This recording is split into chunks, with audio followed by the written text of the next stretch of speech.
see us, they can hear us. Crack that brew, boy. What?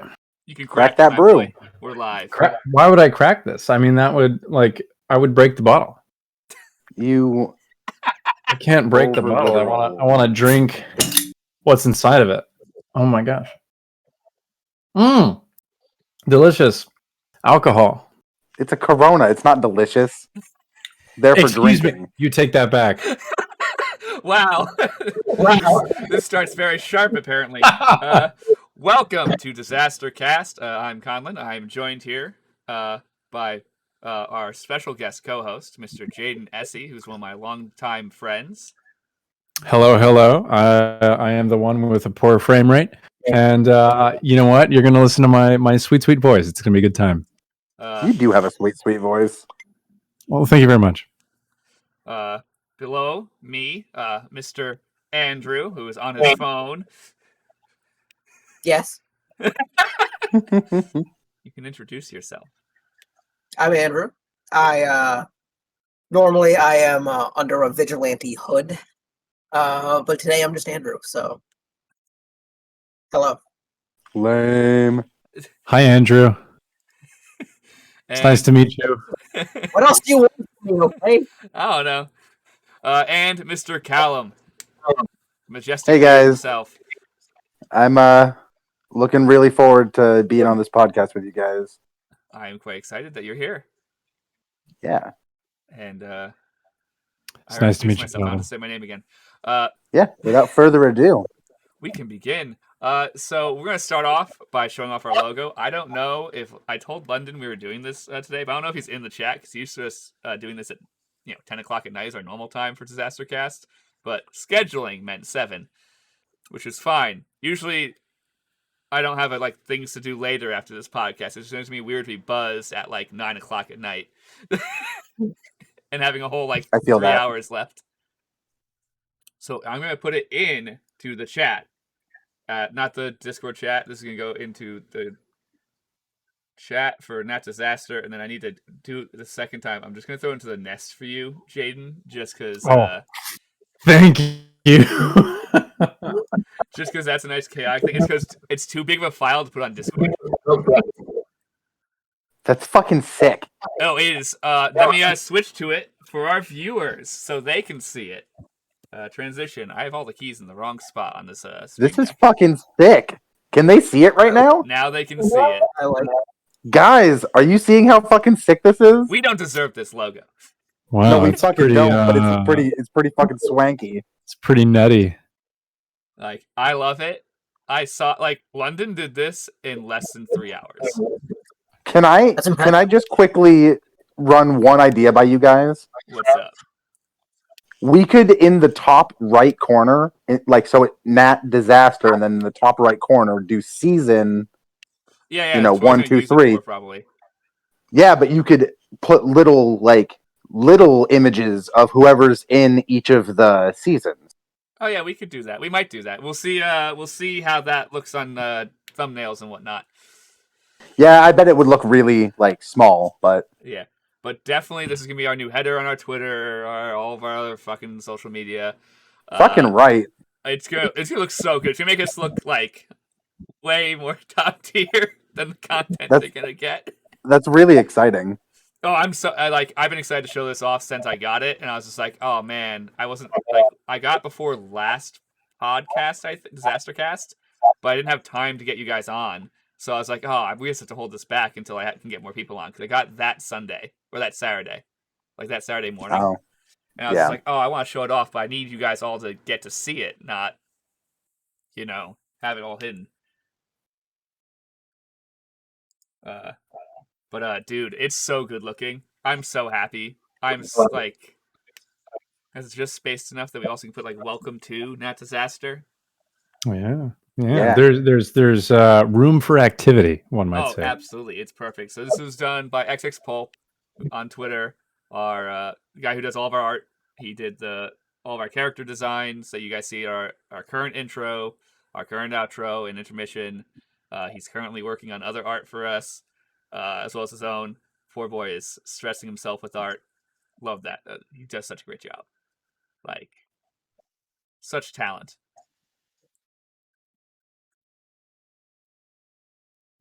So if oh man, we had Dead Space. How dare we have Dead Space? Nah, everyone just screaming. Yes, thank you, our listeners. That is where you were supposed to take a small break. That was your first of several intermissions. No, it wasn't an intermission. That was where they were supposed to start cheering Yeah. and applauding. I don't Well, got a then in that soundboard case, setup, they- guys. I know the studio audience is just lacking right now. So disappointed. Why am I even here? I mean, Oh man, I'm sorry. I need instant gratification. I'm sorry. I haven't hyped myself up enough. I need to put that 110% out. No, honestly though, it's just that there's 4 of us on the stream, so it's not just one conversation. So I keep not saying something because I don't want to interrupt someone. So it's just like in the sessions. Yeah, it's just, we all sit there and wait and be like, oh, whose turn is it? Right? Dead Space. That's how it gets there. Yeah. Because especially when we've been interrupting each other for like a minute and we're like, okay, let's all stop talking. Who's going to And go then first? everyone stops all at the same time and no one starts to like Wait, continue the conversation. it's just like that game in middle school. Did you ever like play that game where you had to count to 20 with a group of people in the same room, and you one at a time had to like one person had to say 1, the next person had to say 2, and if you each like if 2 people said the same number at once, you had to start over again? Not I'm gonna be middle honest. school. I have no idea. I have no idea What? you're talking Okay. about. See, here's the thing. I feel like that's okay. So, Conlan, you went through high school like what, 2 years before me? So, No. or 3? How many was it?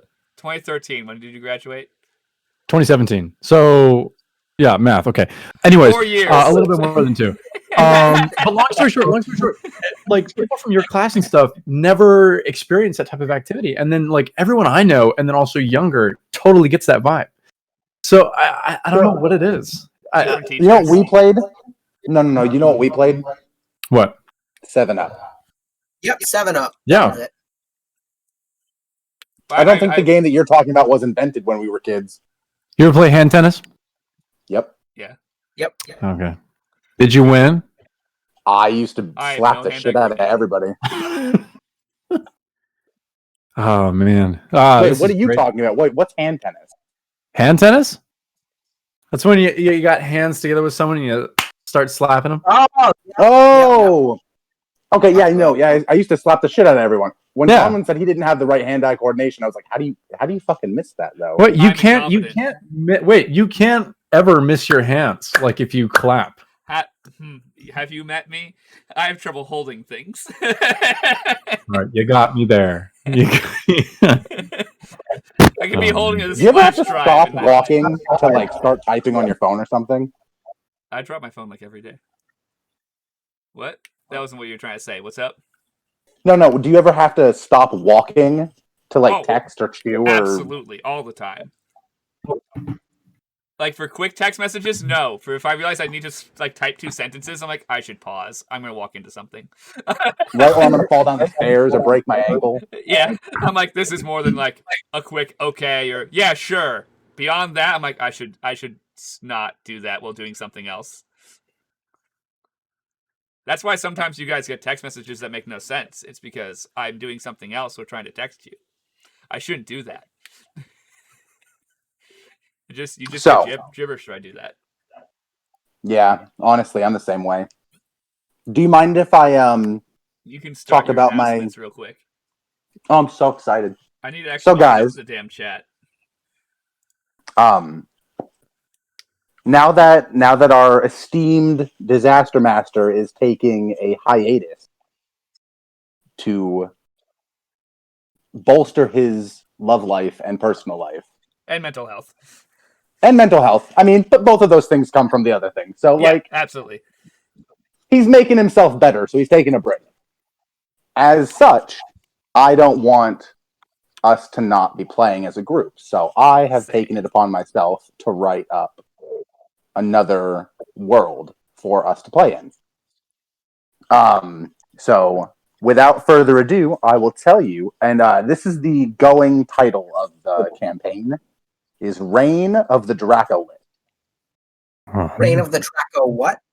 Lich. Okay.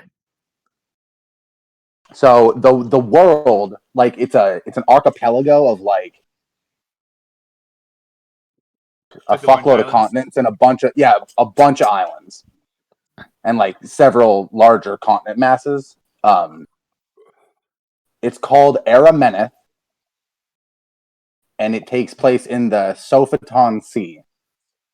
Oh man, you have such good D&D names, Callum. I do really try. So But anyway, I'm sorry. the overarching theme is that, obviously, as the name implies, there is a Dracolich somewhere to be had in the story, and the ruling class in this world are dragons. Ooh. Each island has a different color of dragons that is native. Neat. And so the player characters would all be dragonborn. Oh. Either directly, and I've written up a lot of new content for the dragonborn. Either you will be directly descendant from a dragon, like as a next generation, and you are the first of their generation of dragonborn, or you are bred from two dragonborn, and then you'll still be dragonborn. I like it. Sounds So very the way exciting. that I have it worked out is that if you're what I'm calling the alloy, which is the two dragonborn parents, you have both breath weapons or like an enhanced one. So if you've got a blue and a red mom, or a blue dragon mom and a red dragon dad, you could have an electric and a fire breath. Or I could just be extra shocky. Yeah. Oh my goodness. Shock. And then if you're the direct descendant, fire lightning? What if it's that's the Iron Dragon. Oh my god. So sorry, I've been wanting to make a Dragonborn character. This is so exciting. Descendant, if you're one of your parents is an actual dragon, you'll have a breath weapon and maybe wings, maybe a tail, maybe claws. And then there is another subset of the Dragonborn where if you decide to be first generation, like if you roll, because I want everyone to roll to decide what they're going to be. You can pick your like ancestry, but I want you to roll to see what where in the class system you fall. Cool. But then there's like a sorceress origin for the dragons, but like it's like a sorceress race where they look completely humanoid, but they have like draconic magic when they first start out.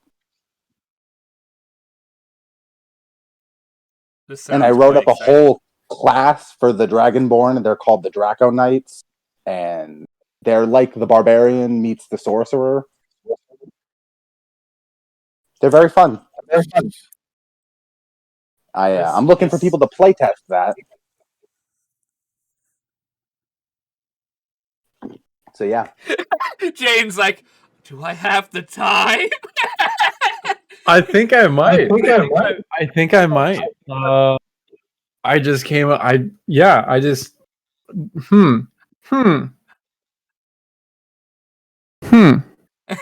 Yeah, this sounds like a lot of fun. I've been wanting to make a Dragonborn character for a while now. I've actually been cooking up one in my mind. His name is Shorm, and he's a sailor boy. But I guess, yeah. This sounds very interesting. I love it. Yeah. Ooh. So fun. Okay, that sounds. So far, I have playing. I've got Andrew, Conlan, Vicky, my friend Alex, and you, Jaden, if you want to play. Cool. Well, yeah. You gotta let me and the viewers know whenever you figure out a date for this. Yeah, like I said, I'm just working on getting when you guys are all available, and then I'll probably take like a week or two to get the first few sessions written up. Yeah. Cool. I think Sundays, at least for me, work the best. I don't know what Jaden's availability, that's a hard word apparently, is. It is. Availability. My schedule is unpredictable. Yeah. Yeah. See, either I have no life and I have all but time on my hands, or I want to die.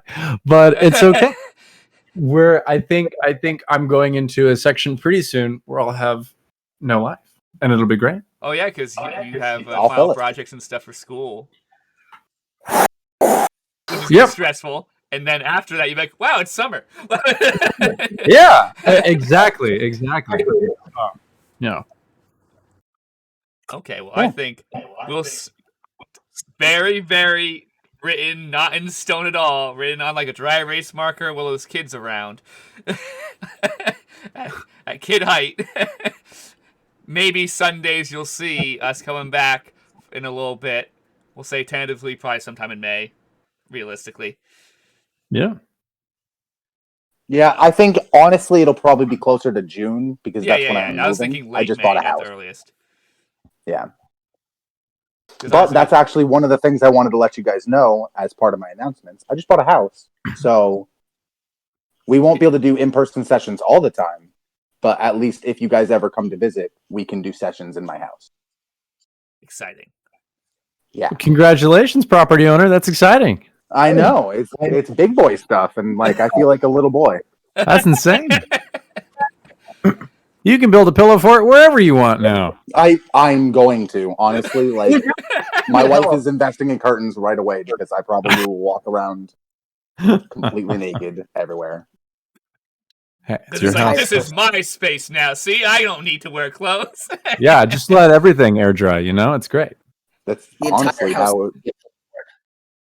Yeah, exactly. Oh man, absolutely! I'm excited that you have a house. I'm excited for this campaign idea. It'll be interesting that we're all gonna be Dragonborns. We won't get that weird. Like obviously, there's probably class structure in your world, but like you won't get that weird class structure that other races have towards each other. Yeah, definitely. But that's where I'm thinking like the ancestry of the Dragonborn will more come to play. Yeah, it'll be like how elves have several different types of elf, and they all hate each other. Exactly. Yeah, if you play the campaign with just elves, like there'd still be tension. There's always tension amongst elves because one's a forest elf, one's a high elf who thinks everyone's a piece of shit. Exactly. How dare you breed out of the high elf society? I am excited. It sounds fun. So that means I hope so. We're all gonna have to eventually work on characters. We'll create another group chat and probably either Discord or Facebook for that. Works for me. I love group chats. I'm not friends with your friend on Facebook, so we'll have to figure that out. Yeah, like I said, I'll let them know, and we'll go from there. Because that sounds like a good fun. Yeah, because we don't know how long we'll be paused, even though we will occasionally still come back for regular. Because still gonna be a heist campaign until we finish that. Until we can be in person again, then when it can be fully in person, maybe you'll see main campaign come back. It's gonna be paused probably for a while. Yeah, and that's why I thought maybe like a longer but like mini campaign. Yeah. You mean like the heist campaign was supposed to be? Probably longer than how the heist was supposed to be, but not 7 sessions per day. Okay, so Jaden doesn't know this. So Jaden, the short campaign we were supposed to run to hold us off during COVID because we're stuck on Discord instead of in person. Mm-hmm. Yeah. Our DM thought it was going to take three sessions to do it. We're all like, it's a 3-day campaign. Like in world, it's 3 days we have to do. Yeah. Because we're prepping for the world's biggest crime in the history of the city and probably the world, realistically. 27. So day 1 and 2 are like prepping for that, and day 3 is like getting everything together and doing the heist. We just are about to start day 3. We're 27 sessions in. Oh my goodness. Or 28, one of those numbers. How many health potions have you been buying? Like, what have you been doing during that time? My character's not enough because I have died many times. Yeah, his character's died 3 times.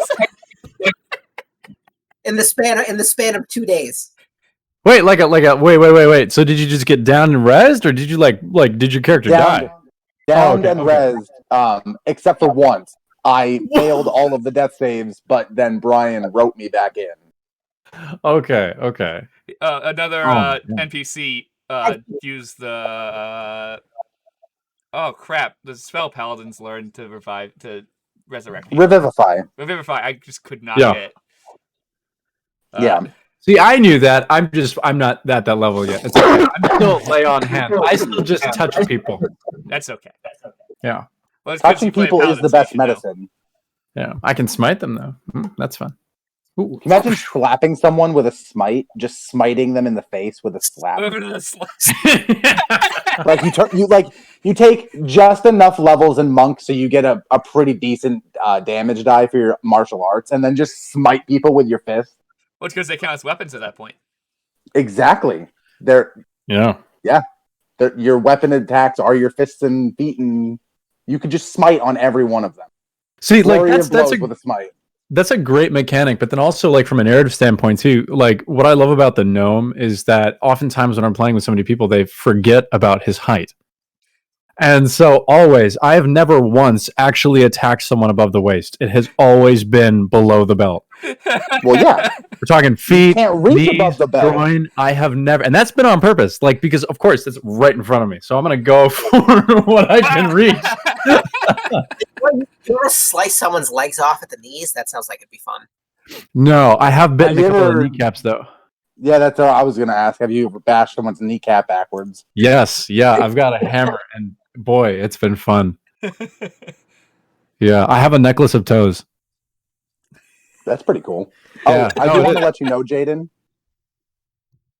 I run very heroic campaigns. Good to know. Generally speaking, you will be overpowered because I want to make you guys challenged by throwing things that most people don't get to do. Nice. So you So mean it's like, not starting at level 1, like higher up? You'll be at level 3 to 5 to start with. Ooh, nice. I don't want to have you guys fight goblins and kobolds right away. I want you guys to fight like an undead bear. You know what I mean? Like an undead dire bear right away. Like that'd be fucking cool. You probably won't. But you I'm know, just that's the saying. idea. Well, who knows? Exactly, but the shit that most people don't actually fight in their campaigns, but are like in the monster manual. Mm-hmm. Yeah. Like a colony of exploding fire ants. It's delicious. I would totally make you guys fight that. It'd be great. You didn't even put lime in it. It's not delicious. You're a liar. You know what? Yeah, exactly. I do know what. I'm a bit of a rebel, as some people might say. That's No, so you should, funny. I wish you had a lime on your desk. That'd be the perfect time to just use a.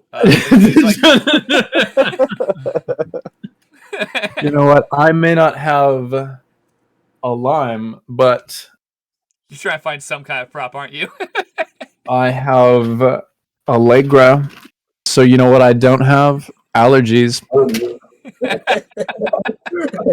Yeah. I I forgot like that how to take your Allegra was Allegra an allergy medicine, and one of the gods in my world is named Allegra. Who's laughing now? One of the gods are named Allegra. Yeah, I forgot it was an allergy medicine.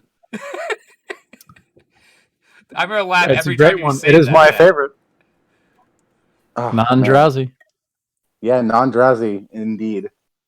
But see, what's great? It's like, you know, when you consider like, you know, allergy medicines and like the drowsy ones, like people, you know, I've had a lot of friends lately who are like, oh man, I've just been feeling like shit the past couple of weeks. My sinuses are draining. I have horrible headaches. I'm not sleeping well. So I've had to start taking melatonin. No, Sean, don't take melatonin. Just take a Zyrtec. You know? Double So down on some Benadryl and go to sleep. Exactly. Well, does the Benadryl really help with your allergies though? Yeah, it's an Yeah, allergy medication. Benadryl is one of the classic ones. Oh wait, yes. Okay, that's it's an antihistamine. I mean, see- I take it when I never. When Gotcha. you can't sleep. Yeah, Is that I when you don't- take your Benadryl? No, he takes it when he eats peanuts. Yeah. Yeah. See, okay. So when I go to the doctor, this is really fun. They're like, okay, hey, thank you for coming. So great to see you here. Hope you're well. What are you allergic to? The first thing at the top of my list always, I'm allergic to Benadryl. Yeah, Oh. that's my fun fact of the day. I'm allergic to the medicine that stops you from being allergic. That's really shitty. Yeah. So I guess you could say I'm pretty cool. You're screwed when you open the first aid kit. Oh no! he has a very mild reaction to a bee sting. Let's give him some give Benadryl. him a Benadryl. Give him a Benadryl. And he starts swelling bigger, and it's like, oh, wow, he's a lot worse now. Yeah, I go from this, like, looking to the kid on TikTok, Josh Mars. I go from, like, oh, this is a big sting right here, and then I'm just so swollen. Oh, but yeah, all right, guys. Fun story. I think I'm gonna take that lull right there, and I'm gonna head off. Okay, absolutely. I gave you my announcements. I'll probably listen back in periodically, but I have an old lady to go hang out with. Yeah, absolutely. Not go tell lady, her that we all say hi.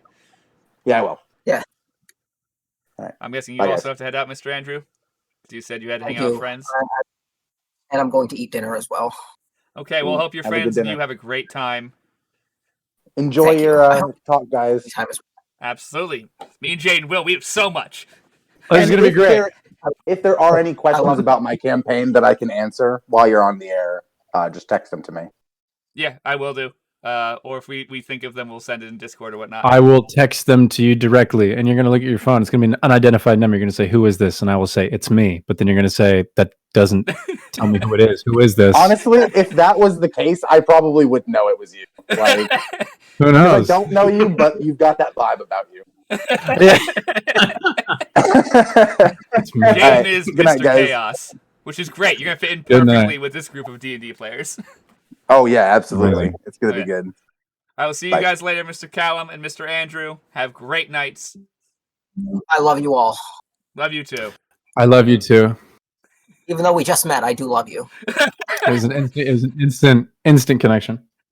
Good. I agree. Good night. See you, Okay, Andrew. goodbye. Well. Hi, handsome.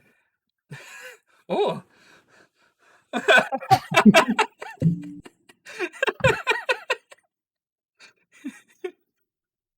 You know how beer does that thing where it like foams up if you shake it? That's what just happened in my mouth. Yeah. So like know. I started to laugh and it just went. Mm. It's the worst. Oh, Yeah, but I'm okay now. I wish I brought a fan in here because my ears are sweating. Oh no! Okay, you got to get a towel. You got to dab yourself.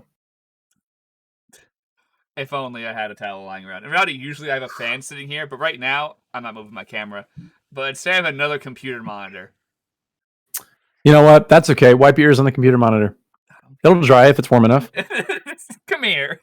Yeah. Yeah. Oh man, yeah, no, because I've been helping my friend who's doing some more drawings for us. Mhm. I've had to do some of the art for it, like prep the tattoos of my character. Yeah. Because I'm like, I'm not making you do it from scratch. That feels like that's a dick move. See, that's what I do. I make them do it from scratch because I don't know what my character looks like. I'm not showing it on stream because I want it to be a nice reveal when I get to do it on stream when she's done. But man, the amount of tattoo, I feel bad for London. He's not watching right now, but I feel bad. I've asked him so much. Wait, I've seen a sneak peek of this, haven't I? Did I show it to you? On the Snapchat? Oh like yeah, 2 the days ago? Snapchat. Yeah. Oh yes, I've seen this on the Snapchat. It is cool. It's cool, chat. You're gonna be in for it. How many people do we have in the stream right now? Only 2. We're Holy shit! That's an even number. I love it. We're way lower than normal. Normally DisasterCast is at like 10 o'clock. Normally we have like 5 or 6 on DisasterCast. I guess we were just early for everyone today. I guess they're fake friends. They're fake viewers. I guess so. Like our chat lit up for a little bit, and then I think everyone's like, "Huh, they did announcements, neat," and they left. Gotcha. It's whatever. It'll end up on YouTube and whatnot. That'll be worthwhile later. Did you go to YouTube? Oh, fun. Yeah, we have a YouTube channel. Good. Even though we do better slightly on Twitch. Not for views. Views we do way better on YouTube, but do we have like 20 subs? Well, we're hit affiliate on Twitch. No way. Yeah, I just have to set up a business account so that way we can funnel the money. Yeah. Oh my gosh, that's so wow. When did that happen? Just before we took our break. Literally like the week of the break. Decision. Oh wow. Okay, cool. Congratulations. Because we like, oh yeah, we hit affiliate and we were so excited. Then Brian, our DM, was like, guys, I'm really fucking stressed. Gotta go. And we're like, fair. Go. Yeah, no, of course. Mental health. Oh my god, right now? Of course. Oh yeah. Also, we as players are a little. As stated, we took what was supposed to be in his head a 3-session thing, and have made it 28 sessions. Yes. So what does that say about you and your time management? Come on, It's yeah, players. Essentially, us as characters have almost played every hour of the day. Oh my gosh. Per day. But it's because we have, what, 5? There's 4 or 5 characters, I believe. Oh, I'm bad at this. And we're all a little chaotic, and also, like, we're setting up a heist. Like, we have a lot of stuff to do. It's not like, oh, let's just go. We're stealing from one of the most important and, like, wealthy people in the whole city. And his stuff is kept in a magic cache that, like, we have to use magic to get into. We have some prep work, and we have to get into a gala. See, I feel like, from the very restricted amount of Dungeons and Dragons that I have been blessed with so far, that's the word I'll use. I feel like there's 2 types of people who play D&D. There's the strategist, and then there's we'll call it intuition. The people who use their intuition. A little bit of both. I was gonna say I love strategizing. I love planning, but I'm in it for the improv of it, and I feel that the improv genuinely comes out when you're flying by the seat of your pants. Absolutely. Yeah. Oh man, that's part of the reason why we've taken so long. Is our group likes to role play more than we care about, like, combat. Combat's fun, and we do sessions where it's just combat. But, like, we love role play with our, especially in this heist campaign we were doing, that we're still technically doing. It's just we're gonna sprinkle sessions instead of every week. We role play with our characters heavily, and originally most of the characters, except for 1 or 2, had very little plot background in them in the world. They're unimportant. I see. And either their actions have made them important in game. Callum's character's actions have made him important in game, even though the character wasn't originally important.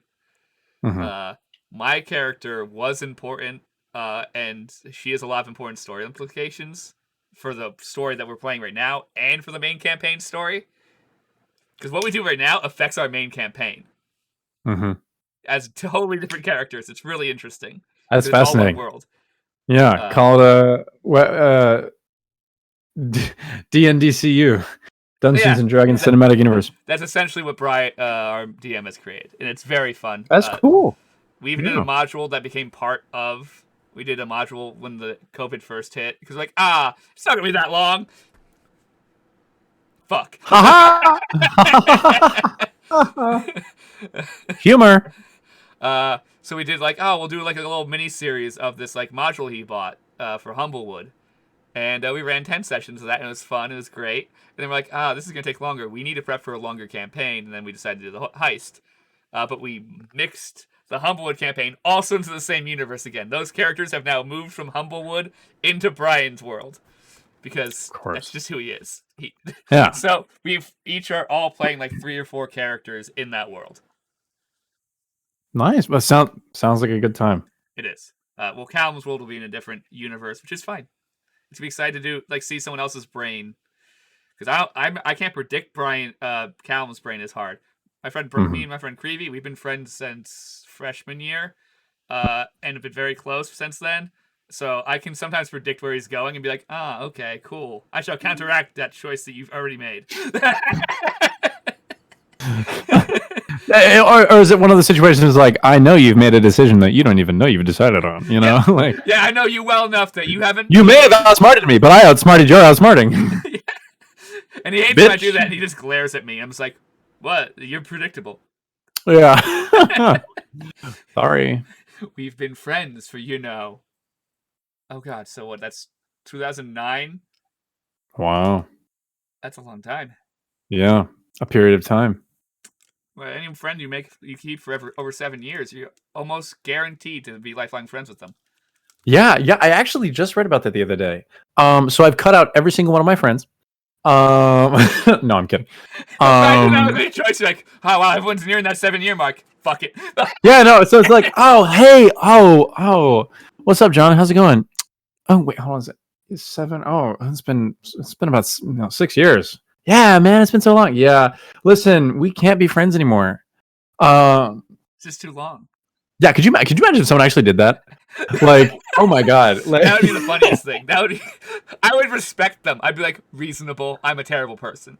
yes, understandable. Have a nice day. Goodbye. I get it. I'm me. Yeah, I'm yeah. the Unless lost. though they're like, you thought we were friends. I've only ever considered you an acquaintance, and then it backfires on you, and you're like, oh my god. They activated the trap card, and then now you're just fucked. That would hurt. That would hurt. Yeah. And then you try and retreat, and that opens up an active opportunity, you know. So it's just like, oh god, you're fucked all around. Yeah. Bastards. And See, I understand D&D vocabulary. No, you're doing good. I'm proud of you for only just starting. I know you were a fan of it and then decided to play. Yeah, definitely. See, what happened for me was so I am currently attending the collage. It's great. I had a friend there who introduced me to D&D, and it was great. Oh my god, it was such a wonderful first experience. I played a dwarf named Ugfoot, but the DM was looking for people who were more ready to like fully dive in and actually like know more about the universe and the way it works, which was definitely not me. So I didn't really last long in that group. I think I threw myself off a roof. And I was like, oh no, Ugfoot slipped on the wet tiles and he died. And they're like, you can't do that. And I was like, but that's what I did. I'm the character. Like, no, but I'm the DM. I'm the one who tells you. I was like, oh, well, wait, that's what happened. I don't know what to tell you. Let me roll my acrobatics check. Oh, it's a 1. Oh no, I rolled a nat 22. It's a -3. I didn't even know the dice went that low. That's bizarre. What's really funny is I went to roll a 1 and I rolled a nat 20. Look at you go. Incredible. Wasted on a non-existent character. Yeah. Oh, exactly. In a hypothetical situation. Yeah. But fast forward to this past spring, I've started playing with an absolutely wonderful group. And yeah, I'm really falling in love with this. I love the mechanics, the story aspect. It's great. I love it. That's good. I'm very happy you're happy with that. Yeah. Oh, so Conlan, how's the what? I said to turn you down in OBS. I realized for some reason OBS. Am I too loud? Not to me. In my but the headphones. OBS. I don't know. I'm sorry, OBS. The crap out of it, which is weird because this is. Oh wait, no, this is a new setup. I just made a DisasterCast like scene set. Oh yeah. So I bet the settings are just wrong. Oh no, I'm so sorry. Oh no, wait, I'll be quiet. I can be like this. No. Hi, welcome to what's the name of the podcast again? DisasterCast. Hi, welcome to DisasterCast. Thank you. Yeah, you're amazing. Welcome to DisasterCast ASMR. This is the sound of a copper dice rolling against another copper dice. Discord is totally like, no, that's not. Is it new? Oh, come on, Discord. Oh, why I can't have nice things? You mute me. You silence me all the time. It's okay. I have the NVIDIA Broadcast, the RTX voice software. So you can't. Wait. You hear that, Discord? Yeah, I can hear that. Can you hear my dice? No, I can't. That's actually really impressive. Yeah. Wow. It works really well. I use it for mine just because I have like a heater on and like usually a fan blowing on me. Yeah. And I'm streaming, so my computer's like, please beg of you, stop. Yeah. It's actually not that bad right now. It's bad when we were doing like several cameras and everything like that. Then it was like, hey dude, can I not have 6 webcams plugged into me and 2 mics? That'd be neat. Oh my god. Oh. It's because DSLRs cost money and I don't want to get a capture card for them. Yeah, I was gonna say, so what type of DSLR have you hooked up as a webcam? We don't use them. Oh, I thought you sorry. Okay, I missed not what yet. you said. One day we'll get there. Yeah. Right now, we use a couple high-end webcams. We have 3 Logitech ones, a couple other like quote no-name brand ones, but they seem to be pretty well made. And they're similar video quality. They must use a similar sensor to the Logitech ones. Probably a clone. A couple of them are actual. If it ain't broke, don't fix it. Yeah, a couple of them are like actual clones of the Logitech ones. because I learned in Windows only can see if you have 16 Logitech webcams at the same like model number. Windows see sees one. one of them. Yeah. And I was like, oh, well, that's a problem. That means I need to buy a whole bunch of a different webcam. Couldn't you go in and like name the device? No, Windows, because the way USB works, it can't. Just like if you plug in 3 keyboards, Mm-hmm. normally Windows can't tell they're different keyboards. They're just one keyboard. That's it's great. Yeah. Oh it's, man. It's great for times when you're like, hey, like I had a computer that used to be plugged in upstairs that also could turn on this TV down here as well. Mm-hmm. So I had 2 wireless mice plugged in, one upstairs, one downstairs. Mm-hmm. So that means I didn't matter where I was, I could just use a different mouse because Windows sees it as one mouse, which is great. Great time for that to work. Bad time is when you're like, I would like one to be a mouse and one to be like a thing for color correction. That'd be cool, Windows. And Windows is like, I don't care. Yeah. Neat. Oh man. See, I've always just been a Mac boy. I've never used Windows. Even in Mac OS, it's the same thing. It's a USB problem. Well, no, but like what's worked for me is the fact that like right now I'm using the built-in camera I have. Which is for yeah, no, it's not bad. For Zoom and when I stream and stuff through OBS, I actually have a Canon 70D set up as a DSLR. I know you. I have a DSLR set up as a webcam. Words are but what sucks though, the one bad thing about Mac right now is that I can't use the EOS webcam software for Discord. If I'm on the app, I can do it if I'm on the browser, but the browser is much less stable than the software on the computer downloaded. So you'll only see my face in HD if I'm actually you're seeing it right now, kind of, but no, it's poor frame rate.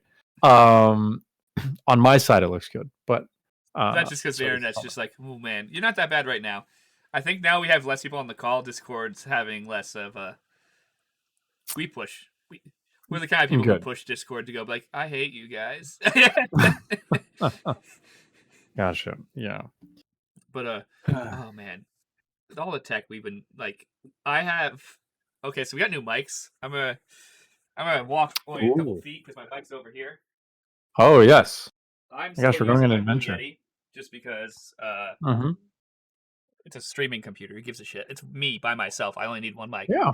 But now that we were going to move to having to be a little bit further apart because of COVID stuff, even in person, we're going to kind of spread the tables out a little bit just for be safe and sorry.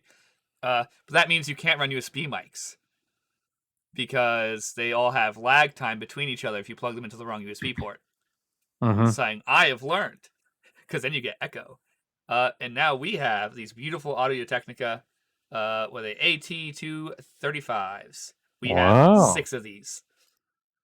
Very nice. Are they all wireless? No, absolutely not. No. Oh no! What? No, sorry. They're XLR. They're XLR cables. Yeah, they're XLR. They're great. They're really nice sounding mics. Yeah, that's what I'm running right now. And this is an actual mic. Yeah. Oh, that's so. Did you also? We made Amazon not be able to get them anymore. Whoa! What? We ordered 6 of them. Amazon has never restocked them. Maybe they have now, but they didn't for like 3 months. Oh yes, I have a brand. I got a recommendation from a buddy of mine who does voiceover stuff. And this is a Ono mic. Never heard of the brand until before I did it. It's worked really well. It's nice. I had to pick up an interface and stuff so I could use the XLR and then turn it into a USB or whatever. But it's been great. We also have an interface. We have a Behringer mixer. Nice. Which is like designed for a band to use, but we're running 6 mics, so I need to have 6 XLR inputs. Like, yeah. It's just because everyone's like, if you're running a podcast, you should just need like a basic 3 XLR. I'm like, we have 6 mics. Yeah, not today. Yeah, if it's got a hole, fill it. Oh, it has one. Interpret that as you will. We can still plug in like a if we want to, we can put a guitar in there still. Yeah, good. Thank God there's space for the keyboard still. Yeah. Plug in our keyboard and our guitar. That's your soundboard right now there. We're out. No, seriously. Like, that's your soundboard. You hit one key, like... You also you can do it with, like, synths and just be like, give me a sec, guys. Yeah, just spice up the campaign, for real. Actually, we recently bought music to license. Oh, no way. Which I've totally am lazy and haven't put it into the intro and stuff like that. We have to go through it and find like what sounds good for us. Mm-hmm. Yeah. And that takes time because it's like 16 gigabytes worth of music. Oh, whoa! And sound effects and like some samples that you could use to like Where make music. Where'd you get this? I have to look it up. Brian's our DM's the one who bought it because Oh, he's gotcha. spice up the campaign. I have it on my computer, but it does not say who it's from on the little thing. Yeah, 16 gigabytes. That's a lot of sounds. Oh yeah, it's let's see. I'm trying to see if it actually has the stupid like. Oh, there's our license here. Maybe it'll say in our license. No, it just says royalty-free license agreement. Thank you guys, so helpful to me. Nice. It doesn't say who we got the license from. Yeah. See, I've always found it funny licensing out royalty-free music. It almost sounds like an oxymoron, but I mean, it's what do I know? I'm just. It's pure. What's funny is I bet if we use some of it, I guarantee YouTube's algorithm would be like, "Hey, you can't use that." Oh, that's not yours. You can't do that. And we're like, we literally fucking paid for a license. This isn't appropriate for children. You're demonetized. See, we've already set that on our channel. We are not a channel for children. We say fuck too much. We had a character, the last session of our main campaign, got dicked, and we said, Kyron's getting some dick. We chanted it like that because we're children. Because we're 25-year-old children. Hey, sounds like fun to me. Seriously, like that could like the Dragonborn campaign that Callum was talking about. Sounds like a lot of fun. Oh my gosh. I'm excited. It's gonna be interesting to play. I'm used to playing like mainly humanoid. I've played Nasamar. That's a lie. I played a fox person in Humblewood because they're all animals. Conlan, are you a furry? No, I don't think so. I don't know. Not something I've worked on. It's okay. This is a judgment-free zone. I don't hate furries. How's that as an answer? There you go. Hey, fair enough.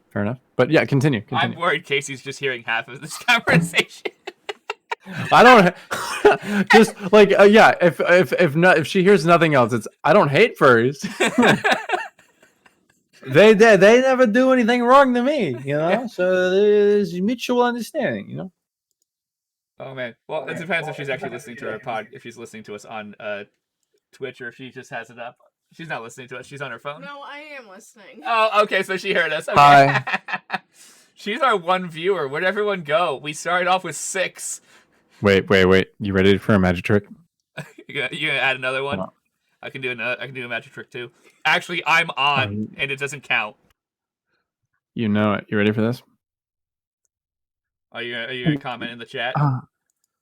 There it is. Ooh. I think so. I'm not actively playing it on my computer. I just have the chat up. Good. Spicy chat. How many viewers? 2 viewers. Bam. That's a magic trick.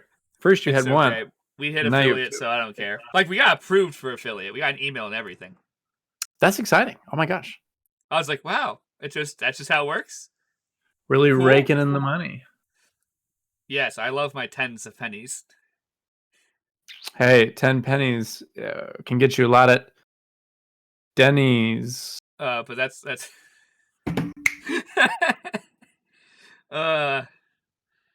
Call me a rapper. No, that was a scout rhyme. Oh my god. Oh my goodness. I just got an email from my professor. He's having a child. Good for him. His baby is being born this week. Class is canceled. Wow. Winning. That's exciting. Cheers. Only one of these has alcohol in it.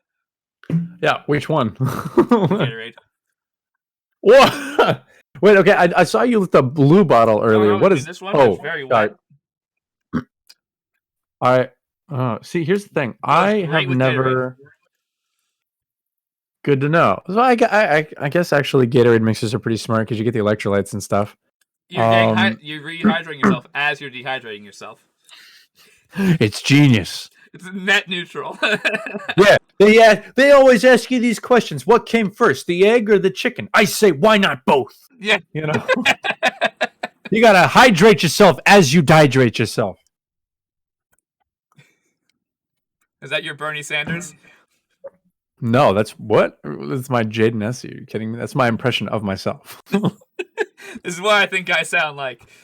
Yeah, A crazy New Yorker guy who's like 60. Shut Yeah, up. no, let me tell. Oh, I just hit myself in the nose. I have horrible hand-eye coordination. This is disastrous. I swear. Oh, God. I'm lucky I'm not bleeding. This could have been bad. Casey, are you laughing at our stupidness? Good. We're making someone laugh. That's all that matters. Thank God. As long as one person is laughing, We were successful. that's all I need right now, man. I just need one person to laugh. Oh my God. No way. It's my fake crying. That's just doing it. You know, it's just so much. it really means a lot to me that we have 3 viewers. And I know that I'm one of them, but I promise that we'll do better. I'm 90% sure I'm the other one. It's okay. Because I have it up on my thing. Oh man, I got a little tear there. It's just that way I could respond in the chat as me, not as Nat Disaster. Yeah, hold on. Let's throw some more stickers in. Let's oh yes, cry face. Good. See, oh man, all those years of acting training. And for what? Now I'm behind the camera. What's the point? That's your fault, dude. You wanted to go into film production. No, actually, the entire point of it going into acting first was so I could be a better director, and it's worked so far. That's true, unless you're like Tomska, who's like, I don't know how to direct actors, actual actors. He's like, YouTubers, got it. Actors, Yeah. It's his biggest struggle, he says, as a director, because now he directs. Now his channel's big, so he directs stuff more than he acts in it too. But he's like, a lot of time I'm directing a whole bunch of actors. He's like, I don't know how to do that. I didn't go to film school. He's like, I just got famous on YouTube. Well, People give me money. it's something that it takes a lot of intuition, and one of the perks of going to school for it is you really learn the text, you learn the flavorful conversation, how to very politely manipulate someone. Yeah.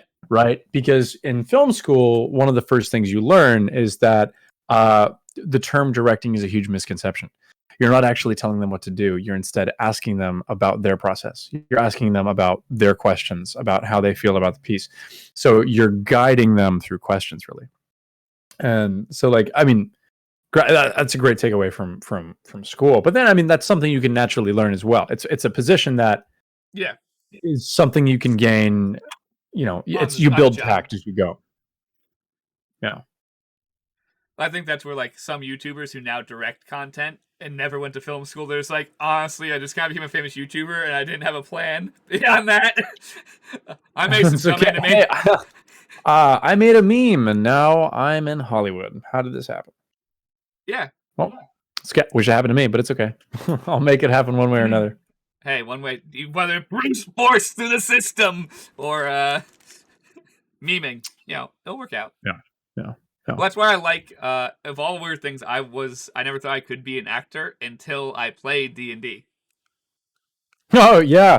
Yeah, actually, that's a good point. The group that I play with right now, they're some, objectively speaking, they're some of the best actors that I've ever seen, and they don't even know it. Yeah. Because they're just so dedicated to the role. And yes, it's improv, so it's not quite acting in the sense that you would be on film, but it's still it's a different type of acting. Yes, but they still understand the intention. They're acting without realizing that they're acting. Oh yeah, I realized this a couple days ago when I was because I realized obviously it helps when you're playing a character you care about, Mm-hmm. or they have similar intentions as you personally or whatnot.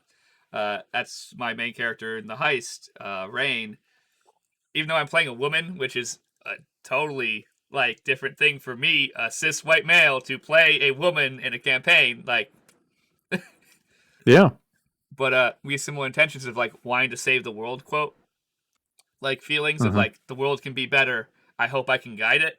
And she has a very big The difference between her and me is I am a regular, boring, privileged white kid who lives in Milford, Connecticut. And Rain is someone who was born more privileged than me and she was not spoilers. I think I've said it on other disaster casts, but being hinted at in campaign currently. Rain was born rich, really rich. Yes. She was born to a near noble family who they're on the track to ascending very fast. Mm-hmm. But her family was killed and she ended up in the gutter. Oh. It's a great story. That's sad. That's too bad. No, Rain's the one you read her backstory 2 years ago. Oh God, it's been that long. Yeah, 2 years ago. When I wrote Rain redacted, you're like, yes, sold. Yes, it's been some time. It's been some time, but yes, I remember now. Yeah. Where she's been abused and lived in an orphanage. Oh, yes. Left the orphanage. Yeah. Girl's been through, and in the campaign we've shown some of that a little bit. Only some of it, because some of it we're never going to show on screen because we shouldn't. Fair enough. For respect, but she's been through some shit.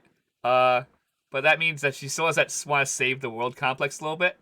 But unlike me, if she learns out who her parents are and figures out how to get into her family name back out there again, she can make a difference easy.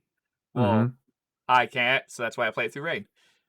Which is why when I'm acting her with this passion, I'm acting my passion and her passion. Yeah. Good. No, seriously, because that's how you connect to a character. You find things from your life to draw upon. Yeah. That bring out the authenticity, the real moments. The almost bring yourself to tears and because one of our cast members, Vicky's she's I'm proud of how you've actually acted the character out. That's good. Yeah, that's. Which I'm I think that's one of the best compliments you can get in D&D. I'm like, really? Wow. Cool. Me. Yeah. I don't know what I'm doing. Yeah, it's incredible. But D&D has made me realize I could never act on a script. I don't think. But I could act. Maybe I could. I'd have to be either sit there and go through the script and be like, this is not what I want to say. I can't emphasize this properly. Can we change how that's worded? Well, because here's the thing. Because some directors are like, no, it's what it's written, and then you get people like George Lucas back when Star Wars was made. And he's like, yeah, if you think that's better, go for it. Yeah, I don't have the money to tell you no. Yeah.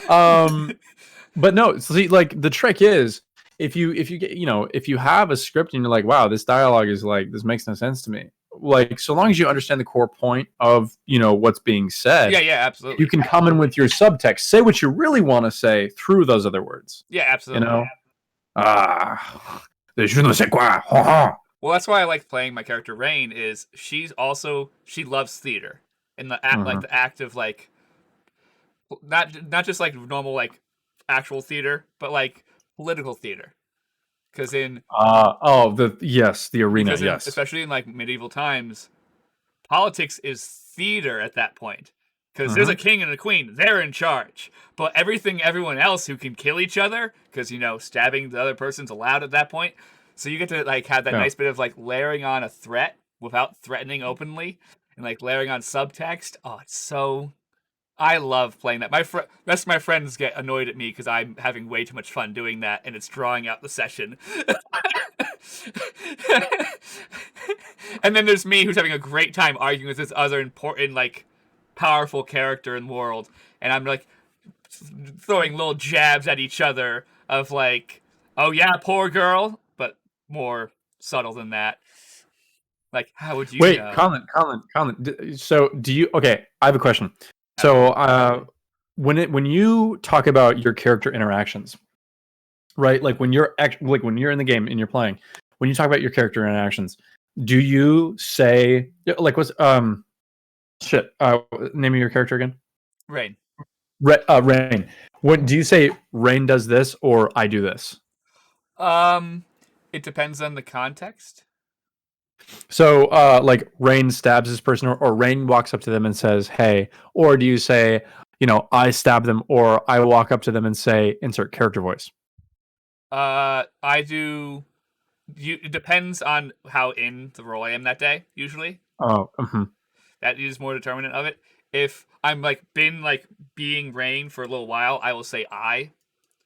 But say I'm not currently acting out the character, I'll say Rain does this. Like if I'm not currently acting the character, I'm just giving stage direction for the character. Yeah. So if I'm just giving stage direction as Conlan, then I will say Rain walks across to the counter to talk to the thing, and then I will say I say, and then I'll switch. I can do that in my head. I think other people would lose their fucking mind. Yeah, because no, it's like I've a always switch. done- It's a switch of saying Rain has walked up to the counter. I might say she says, and then I'll go into Rain, and then I'll say I move this, and then I do this while I'm in character. Mhm. And if I'm no longer in character and like other characters are doing stuff, I might give another stage direction. It depends what I'm doing. If I'm stage directing or like giving emotion direct, because I give emotional direction sometimes. The rest of the guys don't do it as much. But I, as a person who has not a theater background, but I have friends like you who are into movies and into theater and stuff like that and understand. And I've been, from being friends with you guys, I've learned stage direction more and stuff like that. And I appreciate the art. So I have a tendency to stage direct my character or give emotional directions that you can't always get through your face. Mhm. Or like I can't cry in demand, and I'll be like, you'll notice there's like I'll be like, and if you notice that there's a tear coming from Rain's eye, and then I'll continue to act as her. Ah, I see. tend to do that. I tend to write it. I tend to do my role play as if I'm reading off a script. Yeah. Okay, cool. Like I'm improvising a script is the best way to describe it. So sometimes I'll say I stab him. Like if I'm already Rain, I stab him. Mhm. If it's Rain doing something, but I'm in my head trying to be the player, trying to figure something else out that the rest of the players are doing too, I might be like, Rain walks over to the statue and looks at it. Yeah. Okay, cool. No, because the reason I ask is because I've noticed that so many people have such different styles, you know, Absolutely. and everyone like when I joined this other campaign, everyone does character voices, and it's great. I fucking love it. Need a But lozenge. everyone like narrates in the third person. Everyone talks about, you know, like, oh, my character does this, my character does that, and then they'll like, you know, talk like this this one girl Giovanna who's in my D&D campaign. She's got a character named Diana. And she'll be like, you know, Diana pulls out a knife and, you know, she walks up to a person at the bar. Hey there, handsome. You better look out or I'm going to cut you, you know? Yeah. But for me, I've always, like, anything that I do has always been in the first person. So I'm over here like, all right, Ganumbler, he struts into the, you know, the tavern and he looks around and he's scanning across with his eyes. And then over there, I find the bartender and I walk over and I'll say, hello there, man. And I tap the top of the bar because I can't quite reach it, and I kind of pull myself up a little bit. So it's like, huh, hi there, man. And he's like, hello. This has been a fun as hell campaign to be around with you. I know, like, hey, hi there, man. My name is Canumbley. I am a gnome, and my friends call me Nubs, but all my friends are dead, so the nicknames are kind of up for grabs. Anyways, those are my friends over there, and we'd love a table. And then I'll get down, but like I've always done, like I've always done the first person. And for me, I think it's because I've just been so unapologetically raised by audiobooks. like, oh my God, Jim Dale. I tease this. Jim Dale narrating, you know, Harry Potter and stuff, like, was my third parent. Like, no, what? I think that's it. It's because Star Wars audiobooks do that switching back and forth thing. When Star Wars books get written, because if the character is like 100% in charge of that scene, they might begin saying, I walk over to this instead of he or she sometimes. Depending on the first writing. Person, that might be it. And because I listen to those audiobooks. And they usually get an actual voice actor to read them, not a random audiobook person. They'll get someone on, because when you sign a contract with Disney, you're owned by them. Yeah. Actually, have you listened to Ashley Eckenstein's Ahsoka Tano audiobook? The Ahsoka book's over there. Oh, I can't see it, but thank God, because it's good. Did you just do like a little hop and everything? That was amazing. I hopped over a heater, and I'm also going to grab Ahsoka, the Lego character that's sitting over here. What do you mean? You mean me, the giant Ahsoka fan? I also own the audiobook. Yeah, good. Yeah. Honestly, I think that was one of the best additions to Audible in a while. I love that like she made sure she differentiate because she's a voice actress. It's easier for her to differentiate between the different characters she was voicing, so you feel more immersed. The only flaw is because Ashley's voice is Ahsoka's voice. They're not really different. Yeah, it's hard to separate. So I'm like, I think maybe you guys should have just taken the book and rewrote it as if Ahsoka was just reading the goddamn book. Like, well, yeah. Look, the way I think about it too is because, oh god, this is weird. It's in the first person, isn't it? no, It's read not. as if it's reading a book. That's right. Okay, So well, it's my really thought weird because Ahsoka sometimes narrates stuff to herself. Inside of a book that's being narrated by the person who voices Ahsoka Tano. So there's little moments where it gets a little meta. Yeah, because I was gonna say, like with the Hunger Games, for example, that book is entirely in the first person. Yeah. And it's the same exact thing. I can't remember the name of the woman who reads it, but it's on Audible. It's wherever you can find audiobooks. But when she reads, it's in the first person, and the entire thing is, I don't really feel comfortable about this right now. I don't know what to think. The entire thing is an inner monologue. Yeah. And so it works that it's her same voice on both sides, and it's interesting. It's interesting. Yeah, no, because it starts off with she was alone, something she was never meant to be. Her people were tribal, blood and bond. Her ability to use the Force gave her a galaxy of brethren from all species. Even after she left the Jedi Temple, she could feel the others when she wanted. Man, because I'm reading just parts and pieces. I'm screwing up But now they dead. Yeah, they gone, bitch. Ahsoka is such a tragedy, but I also have her lightsabers on my arm. Oh my, what? I am an Ahsoka. Did this happen? I've had this tattoo for a while, Jaden. I didn't know about the lightsabers, though. Oh, yeah, I have Ahsoka Tano's, her white ones and her green ones. Well, shit, look at you go. Oh my god. Ahsoka's one of my favorite characters. Like, it's her. Yeah, oh my god, she's great. Her and Obi-Wan. Yeah. Hello there. Like, you got the perfect Jedi, and you got two people who are like what a Jedi is supposed to be. Mm-hmm. Like they're the two like very closest you can get to what an ideal Jedi is, I think. Yeah. Well, here's what the way I think about it. Obi-Wan is the perfect Jedi in the eyes of the Temple. Yep. Absolutely. Ahsoka is the perfect Jedi in the eyes of the people. Yeah. Or even in the eyes of what you on paper a Jedi should be. Yes. Because Obi-Wan's like the perfect modern Jedi. Mm-hmm. Like in the current world where he deals with the politics and all that stuff like that. And he deals with his emotions, but he deals with them properly. Mm-hmm. Ahsoka seems more like the classic, like she's a little more detached, quote. Even though she's attached to the world and like people's vibes, she's more spiritual than Obi-Wan is until later on. Yeah. This is not spoilers for things that we all know. Like, if you're watching this podcast and don't know what happened to Star Wars, sorry, spoilers. I don't care.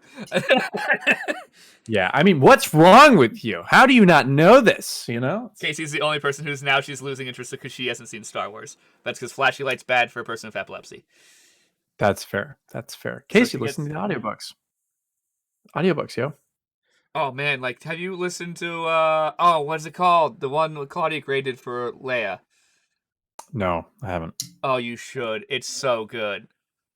Yeah? Yeah, it's so good. It's cool. I'll check my Audible and tell you which one it is. It's very good. There's one also narrated by Sam Witwer, I think, isn't there? It's a Maul book. Maybe, but he does do Maul in some of the certain point of view stuff. Which is like little like segments of several little short stories that all the writers that do Star Wars write together. So they've had him read as Maul or as a dark side user in those before. Gotcha. What a cool batch of actors. Wait, have you read the Padme books yet or no? No. Like the only one is Ahsoka. That's it. Oh man, you're missing it. Where is it? Oh, it's Leia, Princess of Alderaan. Check out that book. It's about Leia as she turns, which I think based on math doesn't fully make sense in context if you watch Rebels, but not important. She turns 16, but she's clearly 15 in Rebels when we see her on screen, and she's clearly doing Rebel stuff, but she's not supposed to know about that yet. So, but on screen is canon. Books you can adjust age. So we'll say it was 15. So The books are flexible. yeah. Yeah. But yeah, it's about Leia when she was 16, right before she joins the rebel cause, and as she's learning, her dad's definitely a rebel. Oh, It's so good. It has a little bit of espionage, a little bit. It's a young adult book, so there is a romantic subplot, which is good. It's very good, but very well written. But why? I feel like that's just why even bother? We know what happens. We know what she gets up to. well, I know it's okay. I'm not gonna give you spoilers of the book. It's solved at the end.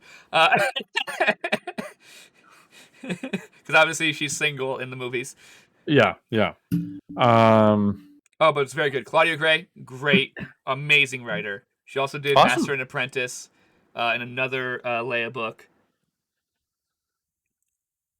which is called Bloodline. That was a very good book. That's about the New Republic era, right before, oh my God, The Force Awakens.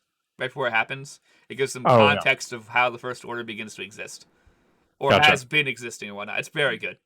Yeah, cool. That's I've awesome. been super into the Star Wars audiobooks, so I'm like, oh, there's no new Star Wars content. I guess I'll listen to audiobooks, and they're good. They do it unlike most books, well, you like audiobooks where they just read it, and the person tries to say, and it makes a blaster noise. No, you get blaster noises. Yeah. Oh wait, yes, that's right. Yes. Like R2 says stuff. It doesn't say R2 says stuff. R2 just makes noises. Mm-hmm. There's no it's just R2 doing R2 stuff. You're like, yeah. It's an immersive. It's an immersive experience. Yeah, it's audio theater. They put the same effort they would put into their a TV show, whatnot. It's the same amount of efforts put in. Well, yeah. I think you could really liken, specifically, not even just Star Wars, but all Disney audio properties and stuff like that. They really, you could easily liken them to radio theater. Yeah. Well, that's why they tried a radio theater book. They made one. Yeah. They did a radio.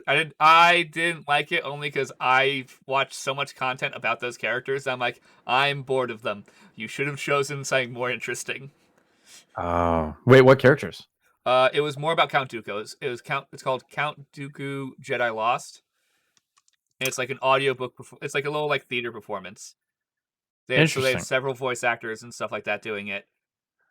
Supposedly it was very good. Well, you know what I want? I want some Delta Squad action. Where are the Republic Commandos at? Well, there's canon, but we don't have any information about them. I think that's because we're going to learn about them in Bad Batch. Are they? Are they in Bad Batch? We don't know yet. We haven't seen it. It comes out May 4th. Because there was the game. I'm actually working my way through Republic Commandos for the very first time right now, which is a phenomenal game. It's super fun. The only one we know about is Gregor. Well, yeah, no, there's Gregor. Well, here's the thing. There's Gregor in the TV show in Clone Wars and stuff, and he's also in Rebels. Rip Gregor. But in the game, we've got Delta Squad. So we've got I'm just learning their names, but we've got Sev, Scorch. They're canon though. Yeah, they're canon. They're such neat characters, and the dynamic they have is so exciting. But the game isn't canon. Yeah, no, because they have a very brief appearance. Yeah, they bring a dead Jedi. They bring it's them. It is them, and Yes. they bring a dead Jedi off a shuttle. It's definitely them, and everyone's like, "What does that mean?" Yeah, what? Because you said that's canon, so they're canon. Hello? So they're canon, but the game isn't. Yeah, exactly. It's because there's things that happen in the game that aren't canon. Yeah, I'm sure the character development is fairly canon. Mhm. And even Disney's began to loosen up and be like, there's stuff in Legends that parts of it are sort of canon until we choose to write them. Well, no, because here's the thing: Disney, when they were like, okay, Legends, none of it's canon anymore. That's why it's called Legends now. But in their writers' rooms, I know they're just like, oh my god, what if we did this and this? And then there's that one person in the back of the room who's like a senior LucasArts member, and they're like, yeah, that already exists. You mean Dave Filoni? They're like, what do you mean it already exists? They're like, yeah, you got rid of it. Remember? Well, that's why they bring stuff back. That's why I like reading the books, is they bring back stuff into the canon because they're allowed to. Yeah. The answer, because Disney's new, ever since Filoni and Favreau are like in charge of stuff now. They're pretty much in charge of story group. With I'm forgetting his name. Oh shit, he deleted his Twitter, so I can't look it up. He's getting harassed. Hidalgo. Why is he getting harassed? Because he likes to. Okay, it's because he admittedly, like, fans send him like a whole bunch of obnoxious crap all the time, and then he just sassily responds. Because that's just the kind of person he is. He's a sense of humor, and he's like, oh, okay, and how about we just do this? And it was like some like ridiculous reply, and it got more hate for. He's like, know what? Fuck it, my Twitter's private now, guys. Fuck you guys. We can't have fun. No fun then. Wow, rip. This is fine. It's because people kept on harassing him because I thought his ideas were bad. He's like, wasn't even in charge of that. Why are you yelling at me? I may be in charge of the story group, but that's not my that bit wasn't my choice. He got tired of that, so he's like, you know what? The fandom's being mean to me. I don't need it. Yeah, well, I understand. But speaking of the brain trust that is Dave Filoni and Jon Favreau, you know that Dave has gotten things wrong before? I don't believe that. Yep, it happened once. At least once I know of. Sam Witwer corrected him. Because of course he did. What? I will tell this story, even though you should hear it from Sam one day. I'll find you that video clip.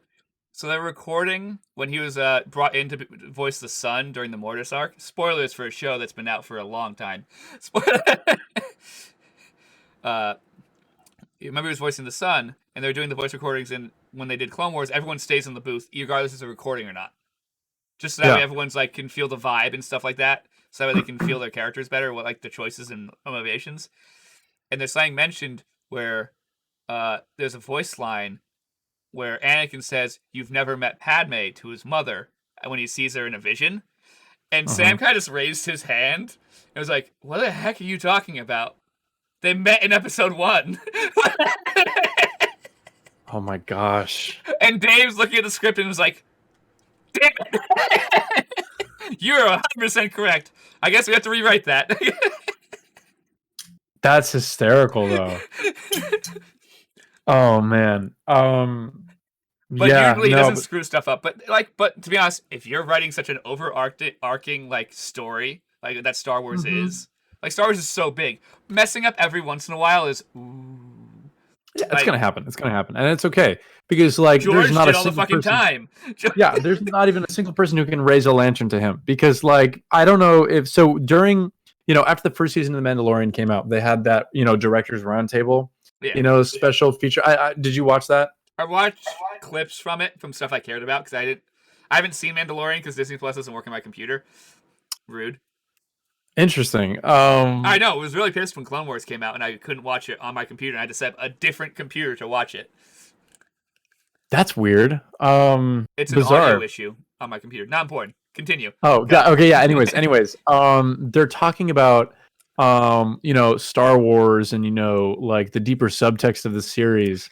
And like they're all sharing their own things. And Bryce Dallas Howard, I forget what she said, but something about the relationship that Anakin has with Obi-Wan.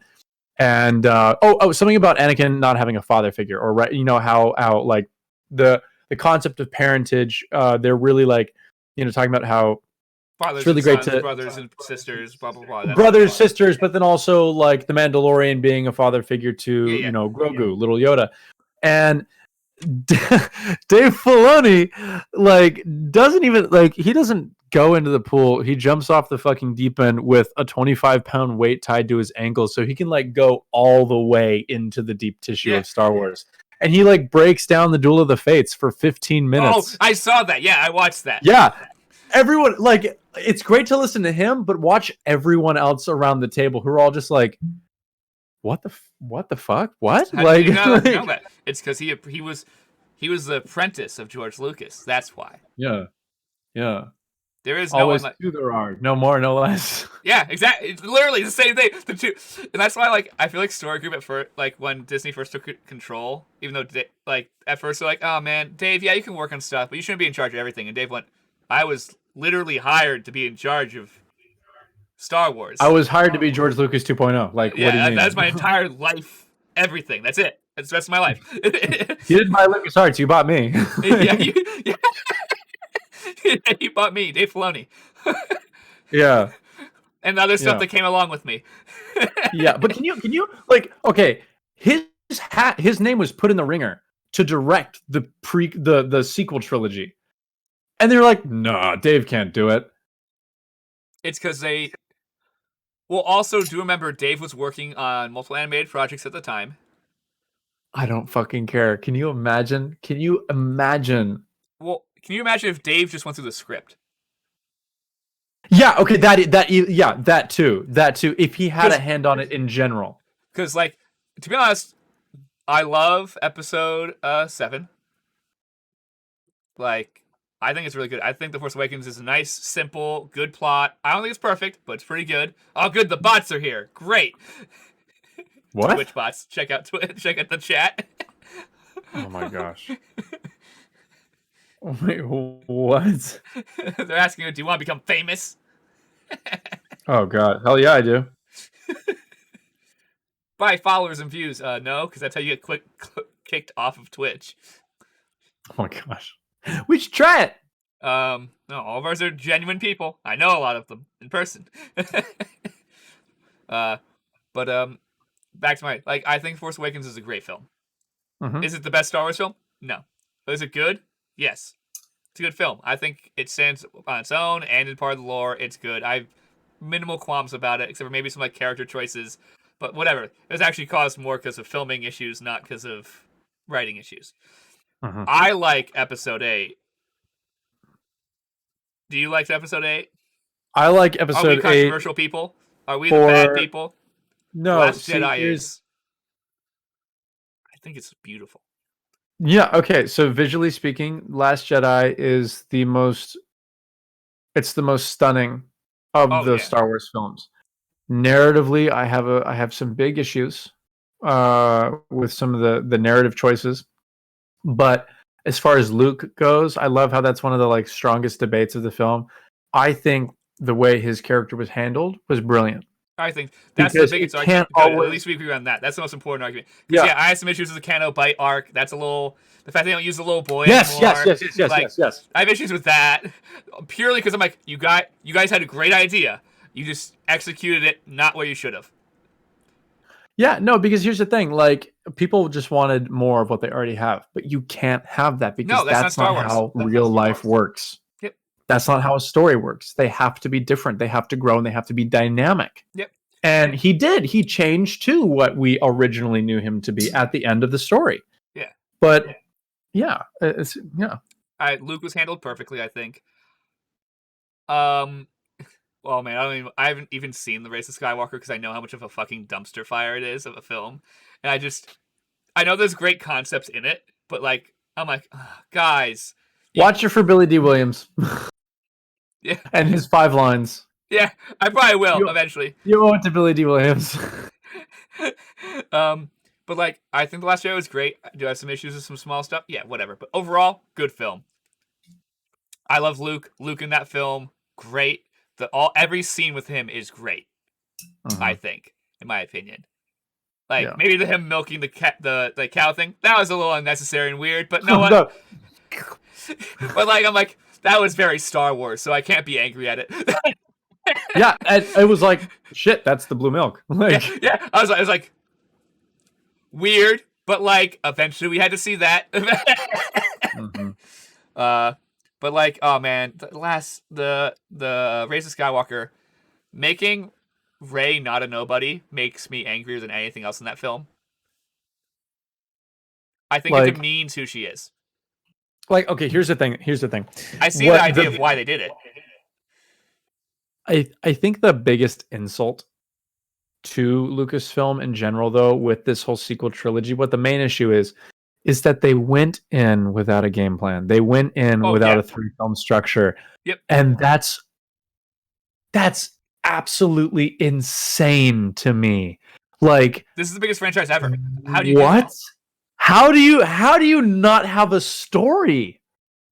Or like, it makes no sense. George didn't have a full story ready to do 2 more films. But after he realized that the original film did well and like it wasn't over, he went, okay, I can game plan 2 more films. Yeah. And that's what he did. He made those 2 films narratively tied to each other, and then he made another 3 films. Yeah. And then he made Clone Wars. Yeah, a masterpiece. Yeah. And those are all narratively all tied together. That's why there's not many loose ends. There are some loose ends, but that's just because we didn't follow the character anymore. Yeah. They weren't important, okay? Yeah, who cares? But what was I gonna say? Speaking of Clone Wars masterpiece, like to divert from what we were just talking about, the final arc of Clone Wars, the Siege of Mandalore. That's honest to God, that like when people ask me what my favorite Star Wars movie is, that's what I tell them. The Siege of Mandalore. That's it. That is I think I saw on Twitter like right after it came out, I was like, wow, Clone Wars just invented cinema. Yeah, yes, yes, exactly. Like, oh my God. I sat here, I watched the first episode because I waited for all 4 to come out. Oh, I did. I watched them individually to get the suspense because I know Dave planned it for that. Yeah. Well, okay. So here's the thing. I watched the first 2. I watched the first 2, and then I waited for the next 2 to come up because I watched the first 2, and I was like, I watched the first one, and then after I finished the second one, I was like, okay, I need to wait for something, because what I did, Conlan, is I waited to watch it with my dad so we could sit and go all the way through, because my dad, I inherited, like, I swear to God, being a fan of something can be genetic. Oh, absolutely. Star Wars is. No, my dad's not the world's biggest Star Wars fan, but still. I inherited this from my dad, and I was like, hey, I know you've never really seen Clone Wars. You've kind of watched it a little bit. And he's like, oh, that was the animated show, right? And I was like, yeah. And he's like, the animation's not that great. And I was like, well, it's pretty fucking banging now. I would call it fucking mind. Yeah, I would call it cinematic. But I was like, hey, we need to sit down and watch something. And it was like, I'm gonna try not to get emotional about this, but this came out. I think the last episode either came out on the season started on May 4th, right? Yeah. Yeah. So no, it started earlier than that. We can look this up, but I'm not going to. Whatever it was early pandemic. Is the point I'm trying to make. Yeah. My dad works in the arts and everything, and like all work gone. Like he's a choreographer, everything was gone, and he needed an up. I was like, Dad, he needed an up, yes. And I said, we need to sit down and watch this together. So we did. And after the last episode, he just sat there and like with that shot of Darth Vader on the screen and stuff, this fucking man next to me just started crying. And I was like, oh no, you're right. Whoa. You're right. No, it ended on May 4th. Okay, yeah, that's how poetic. Have you met LucasArts? Yeah. Have you met what's the George Lucas quote? Oh, I like poetry. It rhymes. Yeah. He's like, it's all poetry. It rhymes. It's all poetry. He looked at everyone asked him, what's the point of the thing? He's like, it's all poetry. It rhymes, guys. Like literally the whole theme of the entire fucking thing, which is why I have a problem with this sequel trilogy, because it's a lack of rhyming. Doesn't rhyme. Yeah. But anyways, yeah. So like I sat down and I was like, my dad was like, that's the best Star Wars thing. One of the best. Nothing will top the original trilogy for him, but he's like, that's probably like for him one of the best Star Wars things he's ever seen. And for me, that's it. That's the golden standard. Oh man, the fight with Ahsoka and Maul, like when the windows blow out and like it does the whole like, I'm like, oh, excuse me, gotta calm down. I had to pause. I was like, I didn't know you were gonna go that hard. Holy shit. Yeah. I'm like, this is better than some of the films in terms of like the quality. They chose to just no holds barred. They just went. Yeah. Oh my God. And then the final episode too, Victory and Death. Oh. With the opening title with the music, like insane chills down my spine. Like I'm getting goosebumps thinking about it right now. But we didn't deserve. Yeah. Like I feel like we us as fans, they did it for us because we were all begged, and we're all like, oh. Yeah. This is what we're getting. I cried when I saw the trailer. Yeah. See, here's the thing. Dave Filoni was in the back of some room, and Disney was like, okay, what can we do with Star Wars? And Dave was like, we can finish the Clone Wars. And they're like, shut up, Dave. And then like 2 years later, after like being ripped apart by the world for Force Awakens, Last Jedi, They're like, oh, and Rise of Skywalker. Yeah. No, actually, they- this is before Rise of Skywalker. This Yeah, is before. in production. But, It was Last Jedi they got ripped for, but remember Rebels had just done really, really well. yes. Because Rebels brought Ahsoka back, and he was like, "Ooh, I'm gonna sprinkle some more Clone Wars stuff in there just to fuck with the fans," because he loves that. Yes. And Rebels was really good. And then Oh, yeah, someone in the and higher ups was like, "What book is came this?" out and talked about Siege of Mandalore too, so we all got like Siege of Mandalore, Siege of Mandalore, Siege of Yeah, yeah. And the Disney execs were like, "What is this? What is this Star Wars rebel I hear about? Who is this rebel?" And Dave Filoni stands up in the back room. I'm the rebel. I'm the guy who was like hired to do Star Wars. Yeah. My job is Star Wars. Yeah, my job is to I am the wars of the stars. I am the Star Wars. Oh man. Yeah. I am the love amongst the stars. Clone Wars is so good. Mm-hmm. Know what? One of my favorite films of the new stuff. It is Rogue One. Oh yeah, because that's a 1970s war film. Oh, it's perfect. Perfect film. Like I now I learn like the reshoots. I'm like I'm actually kind of happy they happened because it sounds like the original. Spoilers for Rogue One. If this point, if you're watching us and don't know what happens to Rogue One, I don't care. Just nice to say spoilers. The characters die, which is good. I think it's perfect. Yeah. Originally, they didn't. Yeah. And I was like, that would have made major plot holes. Yeah. Because these people are going to be important as hell after that. Exactly. But they all die, and it's fucking genius. Yeah. And like the battle over Scarif, the battle in Scare, every part I'm like, this is the most Star Wars has ever been, except for Clone Wars. All the mustaches? Oh my god. Mustache Squadron. It was... Yeah. They did so well, and they bring some of the original actors back because they had extra footage. Mm-hmm. It was... Yeah. No, it's a good movie. Have you seen the cut of Rogue One with the Fortunate Son edition? I have, yes. Okay, yeah, good. They come in. A masterpiece. Yeah, when the U-Wings come in. Dude, it was... Yeah. It was peak, especially because what it says in A New Hope is like similar to like after getting the plans, blah, blah, blah, through great sacrifice. And like we see that sacrifice and it hits home. An entire team of rebels dead. Like almost 100 people at least that we see on screen die that are rebels. Yeah. And then we see multiple ships get destroyed. We see that their biggest, most powerful warship is captured. Mm-hmm. Was it Profundity? Is that the name of the ship? Yeah, I think so. And like that was their like biggest cruiser captured, gone. Yeah, entire squadron of fighters. Like, oh man, like it's a great film. It's a great film, and from a visual standpoint too. Again, the cinematography was incredible. The work that when the Star Destroyers hit each other, the CG work that went into that.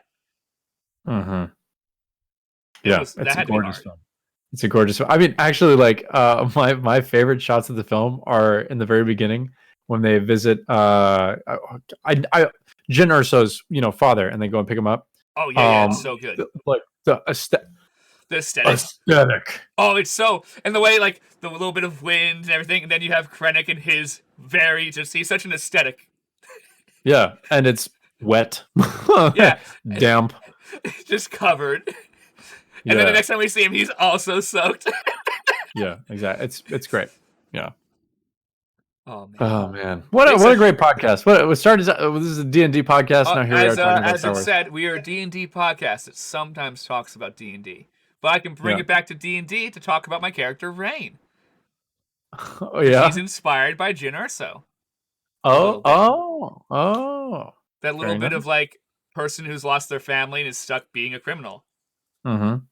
The idea, and Jyn Erso came from a pretty wealthy family. Like, yeah, he was a director in the Empire Science divisions. Like, yeah, his father was doing fine. If he decided to like live with the fact he was making a giant laser weapon of doom, dude would have been set for life. He would have been a hero in the Empire. Yeah, the Stardust Project. Oh my God! Whoa! Speaking of Rebels, what a great Easter egg in Rebels. Oh, which Yeah, when they're it's the episode when Ezra and Sabine find these massive kyber crystals Yeah. on the ship, and he's like, "What is the Stardust Project?" I was like, "I know what that is." It's because when Dave hears good ideas from the movie group, he goes, "I shall integrate them." Yeah, he goes, "Very good. You've done well." Very well. No. He gets all emperor-y. Yeah. But Rain is inspired a little bit of Leia, a little bit of Jin, and several other like female characters and male characters. I didn't care. I just was inspired by lots of characters because I like acting and music and everything as art. That's good. Yeah, Which pull from what you like. Because Rain has that like knocked on down to the nothingness of life, to the point like in the street starving to death, like point of life. Jin didn't get that far. She did have Saw like taking care of her, but wasn't great either. Yeah, actually, that's another great example of the films borrowing from Dave and George technically, but Saw Gerrera, yeah. Did you know they were gonna film the scene with him holding the image of the little hollow of his sister? Really? But they tested it with audiences, and because a lot of them hadn't seen Rebels or Clone Wars, they had no context, and they're like, and even everyone was like, "Oh, we really don't want to scrap it because it's so good for the character," but people aren't going to get context, and it's going to raise too many questions and detract from the film. Damn, that's too bad. So they made the choice to cut that. They ended up on the cutting room floor because he was going to rip it. I run no longer, and he was going to say pop up the thing of Steela and say Steela, and they ended up not using that. What a great character moment. That's too bad. In Dave's head, that's what happened. Yeah, of course. That's what actually happened. We just didn't see it. Yeah. And Dave's canon. He's like, "Oh no, he popped it out. Don't worry." But we watched him be crushed to death, and it was fine. There's time. Yeah. Well, hey, Conlan, I gotta say, thank you for having me on here. I'm guessing you need to head out. It's hitting that time mark you set.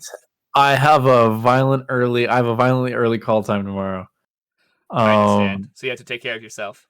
Yes. I gotta brush my teeth and I gotta plug in the batteries so they charge tomorrow. Oh my god. This camera I've got, Blackmagic.